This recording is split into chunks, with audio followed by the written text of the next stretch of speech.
la colaboración de...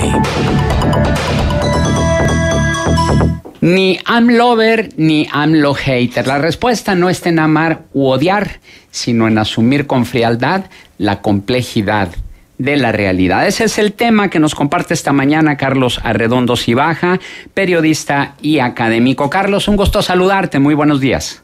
Muy buenos días, Juan, Marcela, auditorio. También es un gusto saludarle siempre como cada jueves. Y una de las pocas coincidencias que hoy existen en torno a la carrera presidencial de este año es que si las elecciones fueran en este momento, el ganador sería el abanderado de Morena, Andrés Manuel López Obrador. Pues esta la primera ocasión, vale la pena señalarlo, que el tabasqueño se encuentra a la cabeza en las encuestas. En las elecciones de 2006, como se recordará, también arrancó la carrera con una clara ventaja, aunque hoy existen algunas particularidades que hacen pensar que esta vez sí podría ganar. El hecho de que el abanderado de Morena encabece las encuestas pareciera obligar a que el mundo se divida en dos partes antagónicas y aparentemente irreconciliables. De un lado, quienes encuentran en el aspirante de izquierda la única solución a todos los males del país. Del otro, quienes le consideran un peligro para el futuro de México. Los unos dedican todos sus esfuerzos, todas sus energías, a señalar los problemas que los gobiernos del PRI y el PAN han sido incapaces de resolver y que incluso han provocado y acrecentado. Los otros no pierden la oportunidad de hacerle ver a López Obrador como un individuo inconsistente, más cercano a la personalidad del extinto Hugo Chávez que a la de un estadista evidencial. Múltiples voces, a las que ayer se sumó la del premio Nobel Mario Vargas Llosa, han intervenido en esta discusión y expuesto las razones por las cuales consideran que López Obrador encarna todo lo deseable o que es portador de todos los males. La discusión, por cierto, no se limita a la candidatura de López Obrador, sino que se extiende a cualquier otro individuo que hoy se encuentre en la búsqueda de un cargo de elección popular. Con el tabasqueño, sin embargo, la rispidez de la discusión alcanza niveles particulares, básicamente porque es el político que tiene más tiempo haciendo campaña en este país. Personalmente encuentro no solamente inútil, sino insano, instalarse en el maniqueísmo para abordar la discusión sobre el futuro de México y a partir de allí plantearse que lo importante es discernir si el futuro presidente, es un ángel o un demonio. Tengo personalmente una opinión sobre López Obrador y a partir de ella no votaré por él ni le recomendaré a nadie que lo haga. Sin embargo, no me preocupa que gane las elecciones y no me parece que quienes no compramos su discurso debiéramos hacer todo lo que esté en nuestras manos para evitar el apocalipsis que supondría haberlo convertido en presidente. Y si me apuran un poco, dada nuestra incapacidad para comprender que la fórmula del individuo providencial a cuyo influjo la realidad se transforma como por arte de magia, es un espejismo, encuentro incluso útil que el tabasqueño se convierta en el sucesor de Peña Nieto, pues solo si lo vemos desempeñarse en el puesto nos atreveremos probablemente a considerar la posibilidad de que la solución a los males del país no depende del partido que gobierne, mucho menos del individuo que ocupe la silla del águila, sino de las reglas de convivencia que todos asumamos y nos comprometamos a defender. Reducir la contienda electoral a la dicotomía de amar u odiar a López Obrador constituye una lamentable renuncia al uso de la inteligencia y a nuestra capacidad de raciocinio. Es cómodo, desde luego, adoptar esta postura porque nos libera de la responsabilidad de pensar en lo que estamos personalmente obligados a hacer para garantizar que superemos los problemas colectivos, pero representa un autoengaño al que no deberíamos entregarnos. La elección de un gobernante es una decisión relevante, por supuesto, pero la mejor forma de participar en este ejercicio no es declarándonos fans rendidos o detractores irreductibles de cualquier político. Hacer eso equivale a preservar el modelo que los políticos nos han vendido con tanto éxito durante tanto tiempo, a pesar de la pésima calidad del producto que ofertan. Hasta aquí el comentario. Bien, Carlos, pues sí, definitivamente somos un país donde la mayoría de los ciudadanos tienden pues al maniqueísmo, ¿verdad? A clasificar como buenos y malos. Para algunos, Andrés Manuel López Obrador es el bueno de la película electoral, es el que va a cambiar el sistema, es el que va a hacer la solución, que no fueron ni el PRI ni el PAN siendo gobierno. Para otros es el malo de la película, es el tirano, es el demagogo, es el populista, y no hay en muchos de los mexicanos esos matices de gris para poder analizar lo positivo y lo negativo de cada personaje, ponerlo en una balanza y así tomar una decisión. Y me gustaría conocer tu opinión sobre lo que dijo ayer Mario Vargas Llosa, que sería un error de los mexicanos votar por Andrés Manuel López Obrador. Sería suicidio. Que sería un suicidio, ¿sí? Y bueno, pues lo calificó como populista, como demagogo. Y por otro lado, bueno, pues la respuesta que le dio Andrés Manuel López Obrador, que no quiso enfrascarse en una discusión, y su único comentario fue: es un buen escritor, pero es un mal político. Mira, creo que uno y otro tienen algo de razón o buena parte de razón en sus afirmaciones. Yo tiendo a estar de acuerdo en lo general con Vargas Llosa. Me parece además que se trata de una de las mentes más lúcidas de Latinoamérica y un individuo que se ha dedicado durante mucho tiempo a analizar la realidad social y política de nuestro continente, o por lo menos de Latinoamérica, y es una persona que tiene una perspectiva amplia, nutrida e inteligente sobre la realidad, y hay que tomar en cuenta lo que dice. Pero me parece que es también una de las voces lúcidas que ha hablado sobre López Obrador, pero no tiene por qué ser el faro que guíe la decisión de las personas. Por el otro lado, creo que López Obrador también tiene razón cuando dice que es un buen escritor. Bueno, es tan bueno que ha ganado el Premio Nobel de Literatura, pero que es un mal político. Esa parte me parece que también es cierta. Y creo que hay que escuchar a Vargas Llosa, hay que escuchar a las voces que critican, analizan críticamente las posiciones de alguien que puede convertirse en el próximo presidente de la República, pero el error que no debemos de cometer es de utilizar esos elementos para declararnos odiadores profesionales de tiempo completo de quien puede convertirse en el sucesor de Peña Nieto. Eso creo que es un error. Lo que debemos hacer es tratar de nutrirnos con las voces lúcidas que intentan plantear de manera más o menos rigurosa, pero también hay que advertir que cada persona que plantea una opinión tiene una ideología detrás y eventualmente intereses detrás, pero habría que escuchar a las voces lúcidas que advierten sobre cuestiones puntuales de lo que puede ocurrir en México a partir de la elección de uno u otro candidato, pero sin caer en los extremos de convertirnos en amantes rendidos o en odiadores recalcitrantes. Ahora, ¿cuál sería la recomendación que tú harías al electorado, al ciudadano, precisamente para no caer en esas posturas maniqueístas? Porque podemos ver que el país está muy polarizado e incluso entre ciudadanos que nunca en su vida se han visto intercambian insultos, intercambian agresiones verbales por estar a favor o en contra de Andrés Manuel López Obrador, e incluso muchos de ellos se lo toman a manera personal, lo que pues es, desde mi punto de vista, es un grave error. ¿Cuál sería tu recomendación, Carlos? Yo tengo una recomendación muy simple para todo mundo, una recomendación que yo trato de seguir, y es voltear a ver a nuestro entorno más cercano, la familia, el lugar de trabajo, la escuela donde estudiamos, nuestra colonia, y ver si allí hay un individuo o ha habido un individuo providencial a cuyo influjo la realidad se transforma de manera más. Y creo que si todos hacemos este ejercicio en nuestro entorno cercano, nos vamos a dar cuenta de que esto no es cierto, de que no hay tal hecho, de que alguien llegue un día o aparezca un día y solamente por el hecho de que esa persona esté allí, la realidad se transforma. Las transformaciones sociales y las transformaciones que requiere un país son tan complejas que requieren mucho más que un individuo providencial. no va a transformarse México porque López Obrador, Mitt, Anaya, Margarita, Ríos Peter o el Bronco se conviertan en presidentes de la República.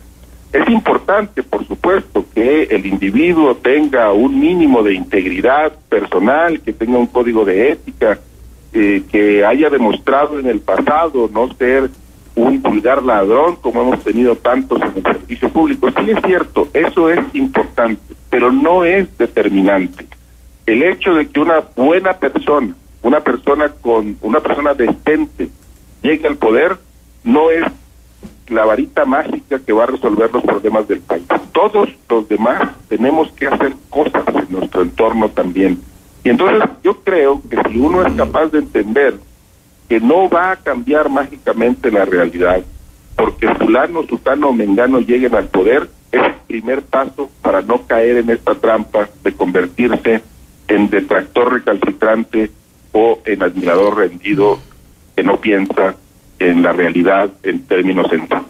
Carlos, esto que tú dices me parece muy importante porque es una historia que se repite sexenio tras sexenio, es decir, esta renovación de la esperanza sexenal después de un final de administración en el que nuevamente vienen las crisis, las devaluaciones, viene la inflación, vienen los aumentos de precios, viene la pérdida del poder adquisitivo del salario y se le apuesta al que viene como el que va a venir a resolver todos nuestros problemas, siendo que nunca va a suceder así y vuelve otra vez la decepción, la frustración y como que se convierte en un círculo vicioso. ¿Cómo romperlo? Bueno, creo que justamente has planteado tú en esto que dices otra forma de llegar a esta conclusión y es tan simple como volver a ver al pasado. En 2000, por ejemplo, todo el mundo pensaba, o una gran parte de la población pensaba, que la gran solución para el país era que el PRI dejara de gobernar. Y entonces los ciudadanos nos volcamos a las urnas, elegimos a Vicente Fox y creímos que a partir de ese momento la realidad del país se iba a transformar. No ocurrió.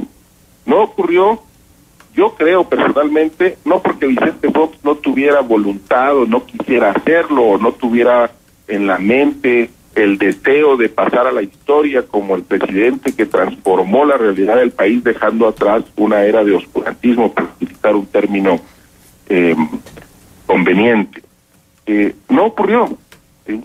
Y en nuestras ciudades, en nuestros estados, donde ha habido alternancia, Torreón es un buen ejemplo de ello, creo que Saltillo también, donde ha habido alternancia, la alternancia siempre se ve como esta solución mágica que va a resolver los problemas porque se van a ir los malos, los corruptos, van a dejar de estar aquí los incompetentes y van a venir los buenos. Y la historia nos ha demostrado una y otra vez que eso no es cierto. No está mal tener esperanza, no está mal pensar que lo mejor está por venir. La vida carecería de sentido si no creyéramos que la realidad puede mejorar. Pero lo que tenemos que hacer es no pensar en esto como un acto de fe, sino a partir de qué nos toca hacer a todos para que eso ocurra. Ajá. Carlos, buenos días, te saluda Marcela Pámanes. Buenos días, Marcela. Escuchándote. Y la verdad es que alguien me decía ayer, platicando una serie de anécdotas que tienen que ver con las posturas, luego de los activistas más recalcitrantes de cada uno de los partidos, porque sí que los hay, y no me dejarás mentir, defienden a ultranza y defienden con una ferocidad que ni siquiera los líderes de los partidos la tienen, pero bueno, yo entiendo que luego así se ganan los puestos, ¿no? Y así se busca obtener posiciones. Desgraciadamente en ellos salpican mucha basura, salpican mucho lodo, y entonces hay esta percepción de que ni siquiera vale la pena entonces esforzarse por tener una opinión diferente o por sustentar una opinión diferente, porque alguien va a llegar y la va a descalificar, pero además con los argumentos más bajos y ruines. Y el ejemplo que nos están poniendo los partidos todavía en este periodo de intercampañas, pues creo que es bien fácil que luego el ciudadano lo siga, ¿no?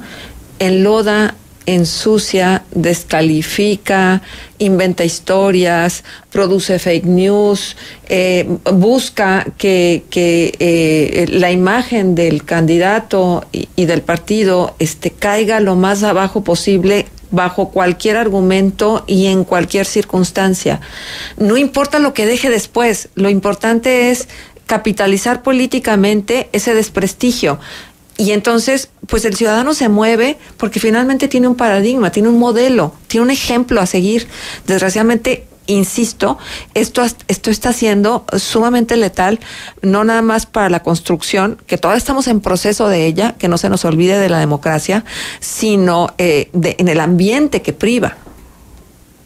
Sí, bueno, creo que no lo podrías haber dicho mejor.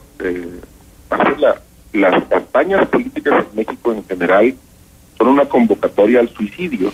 Es decir, si uno piensa, cree, desea que las campañas políticas deben ser un espacio para el análisis detallado de las ideas, de los planteamientos, de los proyectos, de las tesis filosóficas, de las tesis políticas, pues uno se estrella contra la pared al minuto cero en que comienzan las campañas. Y además, la frustración es mayor cuando vemos que los políticos han sido muy eficaces para construir un modelo que engancha a la mayoría de los ciudadanos y que los mete en esa misma dinámica. Yo creo que efectivamente los políticos tienen una gran responsabilidad en la conducción del debate público, pero también creo que hay resortes del lado de la sociedad civil que tienen que persistir para jalar la discusión pública hacia el terreno de la sensatez y de las ideas. Es muy animosa nuestra participación y hay razones para que sea así. Los ciudadanos sufren cotidianamente la frustración de ver cómo la política constituye un ejercicio de abuso del poder consistentemente. Y hay razones para que los ciudadanos sientan una frustración que desean desahogar. Pero creo que todos haremos bien en hacer un esfuerzo por encontrar en este océano de descalificaciones que corren en todas las direcciones y de ataques insensatos, un momento para entender que si seguimos por esa ruta, lo único que va a ocurrir es exactamente lo mismo que ha ocurrido hasta ahora. Uh-huh.